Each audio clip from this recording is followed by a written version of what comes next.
Hi, I'm Jacob Hornberger, president of the Future of Freedom Foundation, and this is this week's issue of the Libertarian Angle, the show, as you know, that brings you the libertarian perspective on the burning issues of the day.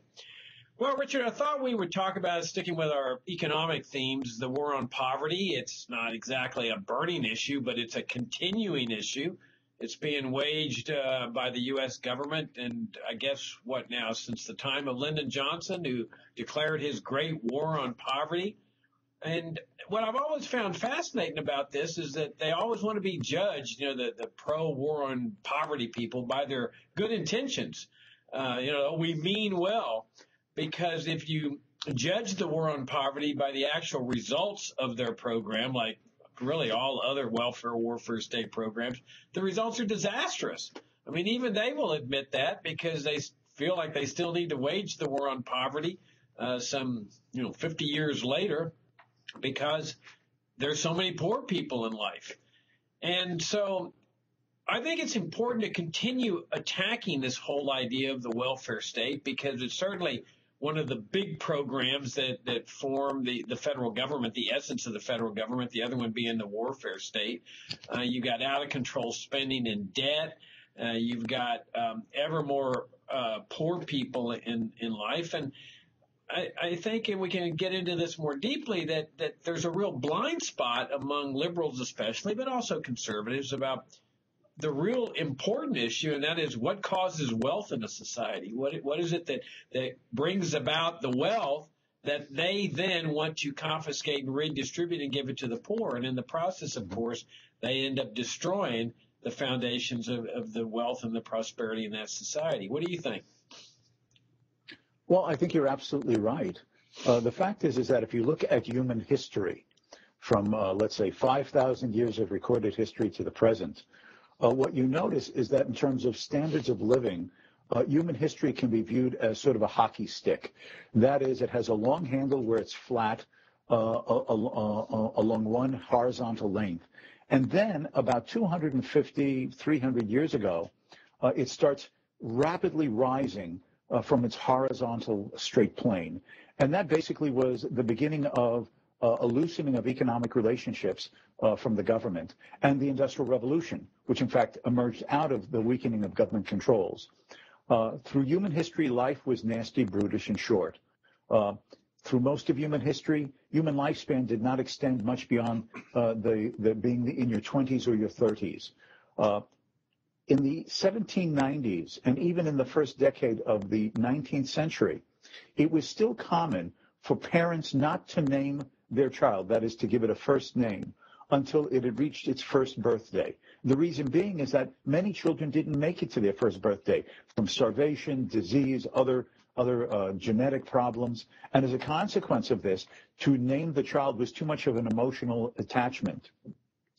Maybe some of the viewers will remember the Bob Newhart show, where he ran this inn in New England.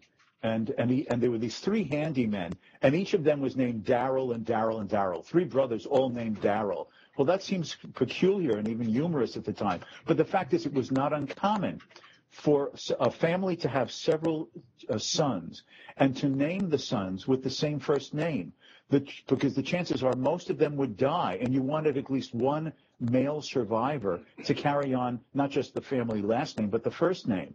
That was the situation for most of human history. Now, that began to change beginning in the 1780s, 1790s, and then exponentially in Europe and then North America in the 19th century. Why? Because economies, and therefore people, were freed from government regulation and control. People could keep the wealth, however meager at first, that they personally had produced and accumulated. There was the emergence of free market opportunities for savings and investment, and being able to pursue capital formation and profit opportunities. All of these brought about this transformation of the human condition. And in the 19th century, anywhere from around 80 to 90% of the population in most parts of the world still lived on the land, eking out a living through bare agricultural subsistence farming.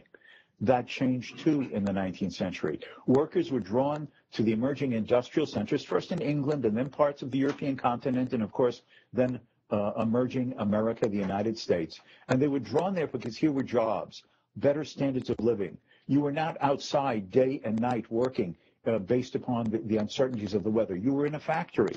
Now, of course, by our standards today, the factory conditions, the factory work, the factory hours seem amazingly terrible.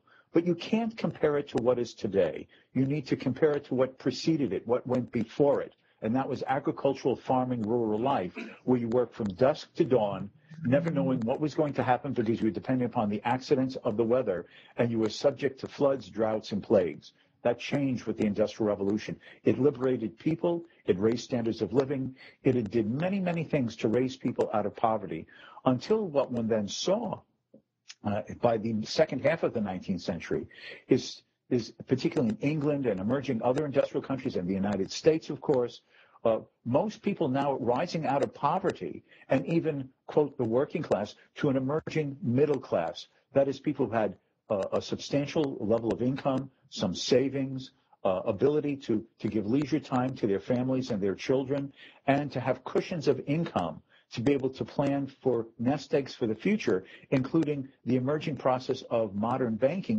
where you pooled your savings together with others, and you could benefit from the capital investments and the profits that could accrue from the Savings Act. This all changed the world, and it continued into the 20th century, even with the horrors of the two world wars. And now the problem is that the pockets of pervasive poverty aroused people's emotion. Here we look at a world of growing plenty, opportunities, more comforts and amenities of life, but there are still poor people. How can we be suffering from this poverty among this increasing and visible plenty? And that type of emotional response says, why do we have to wait, or why does this persist? And that, of course, played into the socialist idea that if some are wealthy, it's because others, if some are poor, others are wealthy. In other words, a zero-sum game. The Marxian conception that the wealthy steal from those who do the real work. And that set the stage for the progressive and socialist ideologies that then said supplanting, or at least parallel to a regulated market economy, must be an emerging welfare state. And that all began in Imperial Germany in the last 2 decades of the 19th century under Bismarck. It served as a model first for England and then the progressives in the United States. And in that sense, the welfare state and all who advocated are really the intellectual and ideological great-grandchildren of Otto von Bismarck, the Iron Chancellor of Imperial Germany, who set this on its course, with the idea that the role of government is to be a paternalistic father, watching over, guiding, securing with health care, with retirement, with workplace safety regulations, with minimum wage laws, with a whole potpourri of what we today consider the essential and necessary and inescapable safety net programs. Now, what has come with that?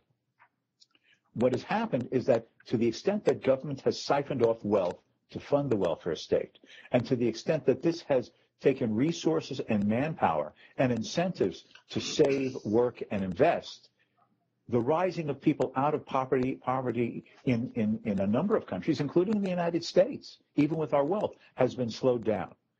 Economists such as Thomas Sowell have emphasized that before Lyndon Johnson's Great Society programs, as you said, Johnson's War on Poverty, what Thomas Sowell shows in his writings is that the minority communities, particularly the African-American community, was steadily but surely rising out of poverty, narrowing the gap between the income and wealth positions of the dominant white population and the black minority. But with the beginning of the 1960s and the 1970s and the 1980s, the very programs that were meant to help people in poverty, and especially minority groups, that in fact ended up being counterproductive and locking large segments of people in poverty because of the requirements, the standards, the benchmarks of being eligible for welfare and not being able to get out of it to get back to work, so that we have persisted with poverty and this underclass, as Charles Murray called it many years ago in a book that he wrote, an underclass of people locked into poverty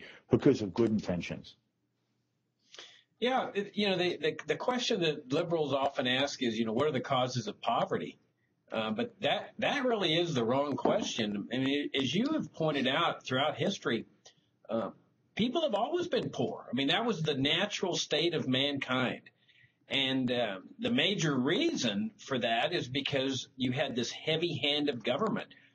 We talked about in previous shows during the mercantilist era where the government would regulate the most minute aspects of people's economic affairs, deciding how many sweaters are going to be produced because there would be chaos if you left that to freedom.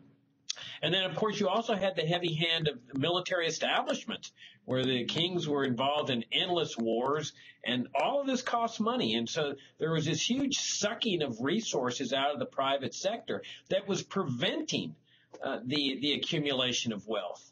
And then, as you point out, during the Industrial Revolution, the monumental part of this revolution was that all of a sudden people were demanding, leave us alone. Don't take care of us. Don't regulate our economic activities. I mean, this was what free enterprise meant. Enterprise that is free of government control, direction, and regulation. That was the real core aspect of the Industrial Revolution, along with the fact that you have this limited government here in the United States that comes into existence. No big military establishment, no CIA, no NSA, no really welfare state, no Social Security, Medicare, Medicaid, no income tax, no IRS. Mm-hmm. I mean, this was no immigration controls. This was a real unique, exceptional way of life where suddenly people are free to engage in economic activity without a permit, without a license. They just open up businesses. They'd hire whomever they want. No minimum wage laws. And all of a sudden, this outburst of creative activity where, I mean, everything starts booming and people are still suffering. I mean, when there's no wealth, it takes a little while to start accumulating wealth, a little bit of savings. But over time, that savings people discovered starts going into the banks and starts being converted in the form of productive capital. Businesses, the employers of all these people are going in there, borrowing the savings, using it to buy tractors and equipment that is then making workers more productive. As more productivity goes up, the employers can pay higher wages. So in one 20-year period, my recollection is in the late 1800s, real wages doubled, and then they doubled again. And then you've got this massive amount of wealth among millionaires that is being used to fund the churches and the opera houses and the museums. I mean, there was the greatest outburst of voluntary charity that mankind has ever seen. And then so all of a sudden the progressives see this massive amount of wealth and say, oh, well, let's now start confiscating it and giving it to those at the bottom of the economic ladder, which then starts the old process over again, where all of a sudden this whole machinery of free enterprise that's producing this rising standard of living now starts to shrink and contract and going back to the original era of mass impoverishment. Yes. I think another element of this that's worth bringing out is that the left, the progressives, the socialists have always talked about the redistribution of wealth from the wealthy to the poor. But there was a very well-known French social critic, a pretty free market guy, a classical liberal, named Bertrand de Jouvenel. And he once wrote a book called The Ethics of Redistribution. And he said that what one has to always remember is that when wealth is redistributed, it is really wealth from those who have earned it and accumulated to the hand of the political bureaucrats and decision makers. So rather than we as private individuals deciding how to use our wealth, one part, of course, is to start a business, reinvest, plan for our own savings for retirement and so on, but also charitable work. He pointed out that in the 19th century, there was this blossoming, as you were suggesting, in charitable endeavors in England and the United States, where we're calling, usually by a religious faith, that one has an obligation voluntarily and privately to assist those who are less well off than oneself, to give to charitable causes. And this blossomed like this. Now, what Bertrand de Jouvenel points out here, it's not only that people do this, but it is essential for the cultural passing on of the traditions, customs, and value ideas that this is what is expected. How does a child learn how to walk and talk? He watches and emulates his parents. How does the child hold the fork or the knife or the spoon? The same, emulating parents and other siblings around the dining table. Well, what Bertrand de Jouvenel says is that what's also passed on through this way is that by seeing how your parents live their lives, values, beliefs, morals, how they spend their money on what they say is important, including as wealth developed in the capitalist era, in the middle and the richer classes of the society. The children learned that one has a sense of duty, that one has succeeded, one has prospered, and one should appreciate that others have not done as well as you or fallen upon circumstances not of their own making. And you learn that part of being a good person is the sharing out of the bounty that you may have earned and produced. Now, when the welfare state skims off wealth by taxing it away and leaves a smaller amount of discretionary income above and board what you just need for your own living expenses, even if it's a middle-class standard of living, it denies the parents the financial wherewithal by acting in charitable and philanthropic ways, they can be transmitting and sharing those values to their children to pass on those intergenerational notions of a good individual in a free society.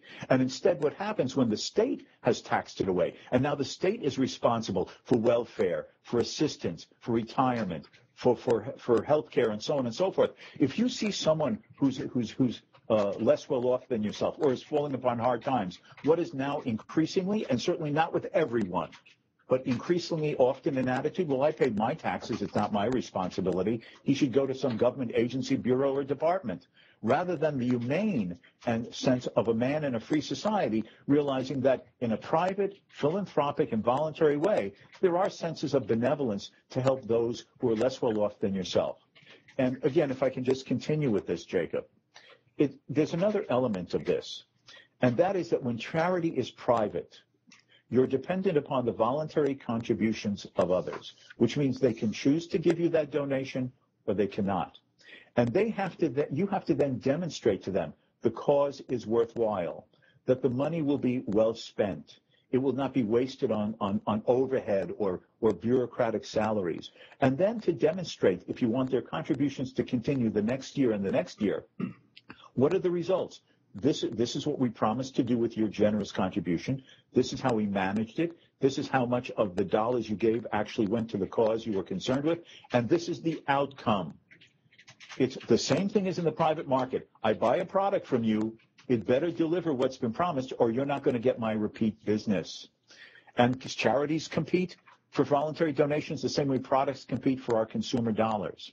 And that pushes excellence, innovation, and improvement to solve these social problems through private organizations. When the state taxes the money, when the bureaucrats then decide how it will be spent and what it will be spent on, and who will benefit and who may not, and that will then generate a particular outcome, there's no bottom line responsibility in the same way. If they fail or they fall along the way or do not generate the results they promised, does it affect their jobs? No, they're civil servants. And does it affect their ability to have money the next time? No. It will continue to be taxed from us. And some politician will say, well, just re-elect me and I'll see us run better, or it was this other guy's fault, elect me instead. But there's no accountability. That's the bottom line. And there's no incentive mechanism to use charity and philanthropy in ways that are really benevolent to help those who need that assistance in the most effective and innovative ways when it depends upon the voluntary giving and self-interested caring of those who give the money. And that cannot be ignored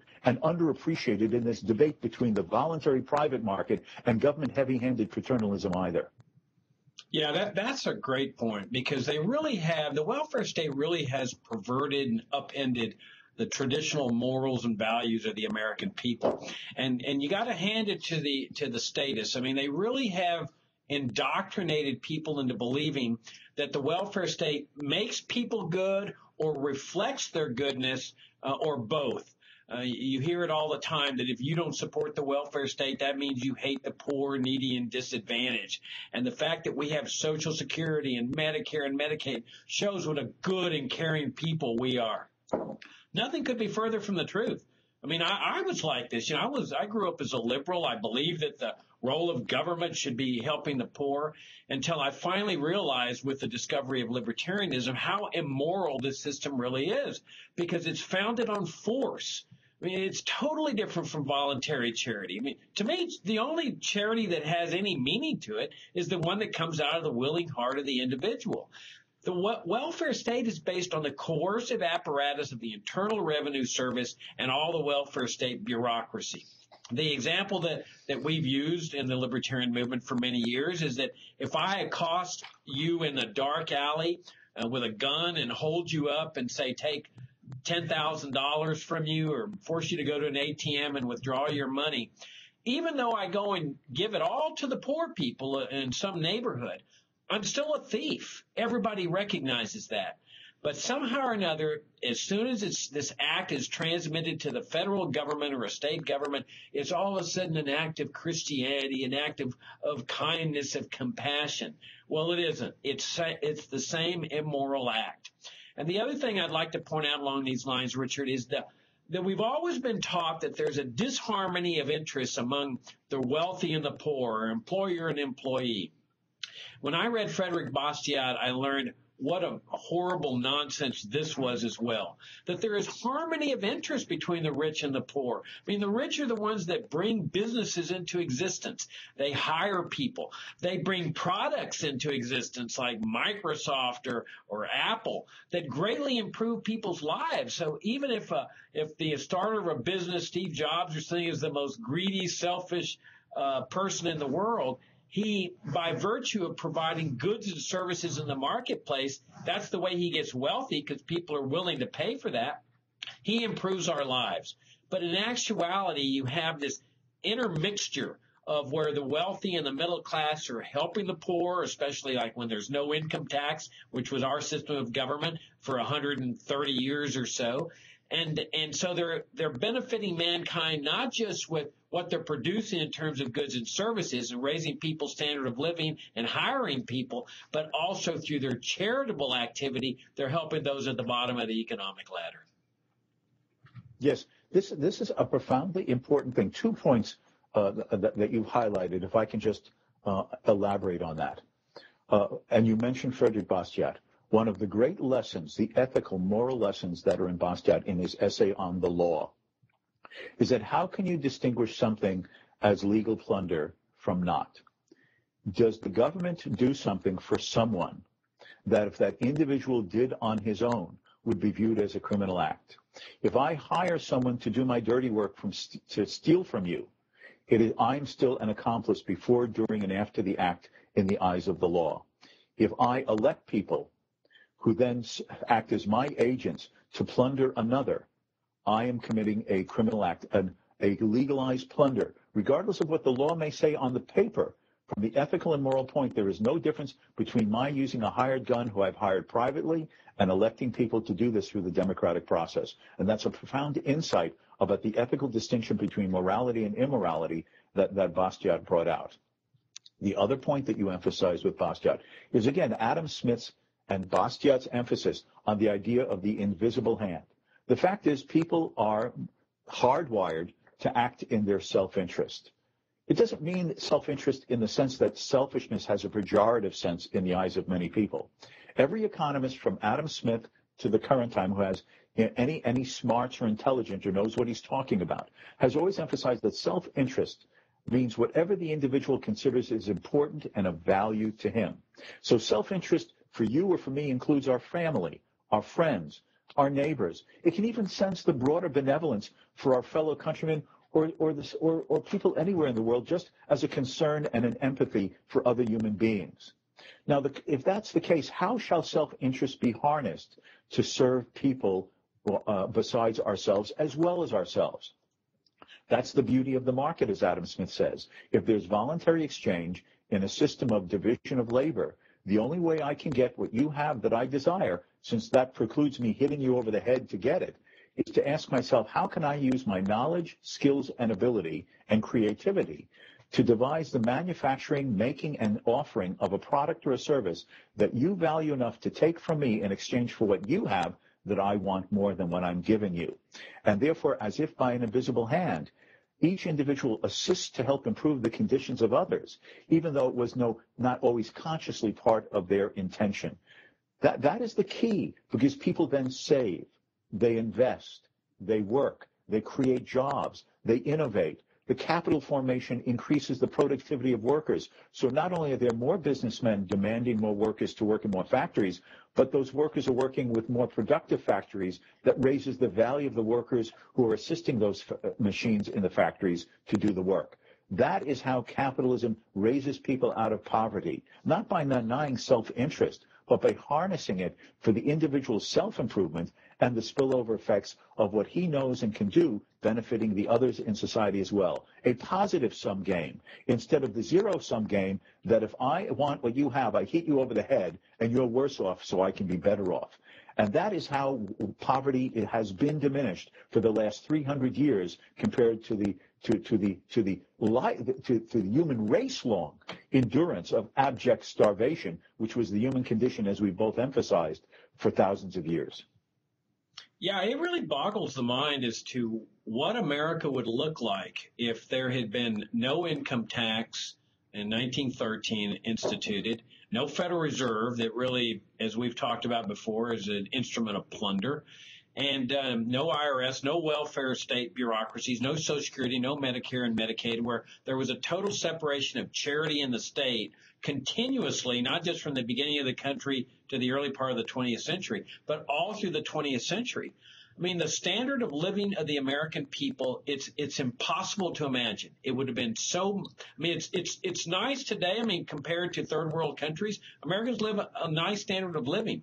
But we have to focus, as Bastiat used to say, on what is unseen.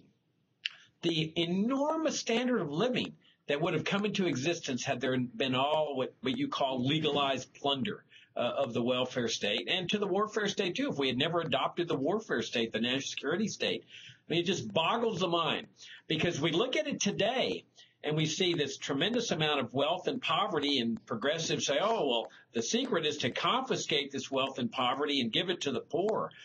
When really that's the worst thing you can do, because it starts the destructive process, the destruction of wealth process, which is the thing that has always guaranteed poverty throughout all the ages. Now, granted, we can't do anything about that now. It's water under the bridge.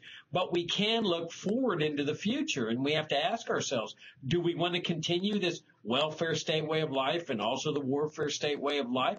I say no. I think that the first 130 years of American history, those Americans had it right, that if you want a wealthy society, one where the poor are becoming wealthy because through their own efforts, through free enterprise, or where the truly disadvantaged, the paraplegics, the ones that really can't handle themselves, people in cancer wards, where there's a lot of private money that can go into the hospitals and go into the places where people are dying and so forth through voluntary donations, then we've got to start looking at the principles involved. No more income tax, no more IRS. Get rid of all the welfare state agencies, starting with Social Security at the top and moving down, where we restore this sense of charity is entirely voluntary, separates charity and the state the way our ancestors separated church and state, and then abolish the IRS, abolish the income tax, leave people free to keep everything they earn, and restore a genuinely free market system. That is a system where markets are totally free of government control and interference. Yes, it all is based upon one fundamental and essential principle, and that is the right of private property, that the state nor any group using the state can take that which belongs to another. Now, what do I mean by private property? I mean it in the broadest sense. First of all, the property in yourself, your own body, your own mind, and the fruits of both of those. It is the mind that imagines, lays out a blueprint of a creative way to do something that has perhaps not been done before, and to then use your physical and other material resources to bring it to fruition, and to recognize that those fruits that have been honestly produced or acquired voluntarily in exchange are rightfully yours and may not be taken. Now, that is the fundamental premise that underlies the free society versus the welfare state, the notion of the entitlement state. And notice the linguistic trick of that. Someone is entitled, but entitled to what? To these things: welfare, Social Security, health care, unemployment insurance, the whole litany of them, right? Government housing, food stamps. But to say that you're entitled to something means that someone is obligated to provide it. And if the individual chooses not to reflect a voluntary sense of duty or obligation, then the only way to fulfill that obligation is to turn to the state through its power of compulsion and force, the police power, to take that which you do not want to give so another person can have that which he has come to believe and has been told to believe that he's entitled to, but which he cannot have in that manner without the use of force. And until that underlying philosophical principle of right of property and the denial of the opposite principle of a right of plundering entitlement is solved, the root problem of this will not be dealt with. Yeah, and then there's always the endless conflict. As Bastiat said, everybody's trying to live at the expense of everyone else through the welfare state. One guy's trying to get as much money as he can. But the irony of this is that everybody is trying to protect his own pocketbook from being plundered every April 15th. So, taking maximum deductions and so forth. So it's how can I get everybody else's loot but protect my own pocketbook from getting looted? So that's the very point, Bastiat's point, that the state is the great fiction, but everyone tries to live at everyone else's expense. That is what you may recall that many years ago in the old Freedom Daily, I wrote a couple of articles on the emergence of what I call democratized privilege. In the old days, that is under monarchy, it was basically the plunder and privilege of the monarch, the king, and the lords of the manor, the aristocracy. But with the coming of democracy, now everyone could have access to a political mechanism by which they could try to plunder others and gain privileges for themselves. And that is the tragedy of modern society in the West and around the world. And that is we now live in a system of democratized privilege where we use the welfare state and government regulation to get from others what we cannot voluntarily acquire through honest work and exchange. Yeah, and in the process, reverse the wealth-producing machinery that produces the wealth and the higher standards of living. And we're out of time, Richard, but I thought I ought to mention your book, Monetary Central Planning in the State. It's our newest ebook by FFF. It's actually selling very well. It's doing fantastic. We're selling it for $1 and on Kindle. It's a fantastic book. It goes into the issues of the role of the Federal Reserve and its role in plundering and looting people, much like the IRS does, but in a surreptitious manner, and the whole history of this process, the destructive aspects. So the book's doing well, Richard. It's kind of encouraging. I'm very happy. Very happy to find out that on Amazon, in 3 of its categories of how the book is listed, it's among the top 10. Yeah, it's absolutely great. And so if you haven't gotten a copy, go to Amazon and just look up Monetary Central Planning in the State or Richard Ebeling, and it'll pop up. And also makes for a great Christmas present as well. So you can give ebooks as gifts in case you don't know. Anyway, Richard, that's the show for this week. Enjoyed it as always. See you next week, huh? Okay, and so this is this week's issue of the Libertarian Angle. We'll see you next week.